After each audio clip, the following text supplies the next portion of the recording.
बिस्मिल्लाहिर्रहमानिर्रहीम। अस्सलामुअलैकुम। आप देख रहे हैं JN न्यूज और मैं हूं आपकी मेजबान सुंबल ज़िया। बुलेटिन का बाकायदा आगाज करते हैं और शामिल करते हैं अब तक की अहम तरीन खबरें। रहीम शार खान डिस्ट्रिक्ट रिपोर्टर रियाज अहमद खान की रिपोर्ट के मुताबिक कानपुर वज़ीर आला पंजाब मरीम नवाज के ड्रग फ्री पंजाब विजन की तकमील के लिए CIA पुलिस मुतहरिक। CIA पुलिस ने कार्रवाई करते 2 मंशियात फरोशों को गिरफ्तार कर लिया। मुलजमान से भारी मिकदार में शराब और कार बरामद। तफसीलात के मुताबिक DPO रहीम शार खान के रिजवान उमर गोंदल की हिदायत पर वज़ीर आला पंजाब मरीम नवाज के ड्रग फ्री पंजाब विजन को तकमील तक पहुँचाने के लिए CIA पुलिस मुतहरिक हो गई। DSP अजहर इकबाल की क़यादत में CIA police incharge Shahid Mahmood ने अपनी टीम कैमरा पुल शमसाबाद के मुकाम पर कार्रवाई करते 2 शराब फरोशों को गिरफ्तार कर लिया।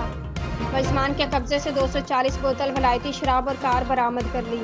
पुलिस ने मुलजिम बशीर अहमद और बुढ़ा के खिलाफ मुकदमा दर्ज करते मजीद कार्रवाई का आगाज कर दिया है। CIA इंचार्ज शाहिद महमूद का कहना था DPO रहीम शार खान रिजवान उमर गोंदल DSP अजहर इकबाल की क़यादत में मंशियात फरोशों के खिलाफ कार्रवाइयों का सिलसिला जारी रहेगा। वज़ीर आला पंजाब मरीम नवाज के ड्रग फ्री विजन को तकमील तक पहुँचाने में भरपूर किरदार अदा करें।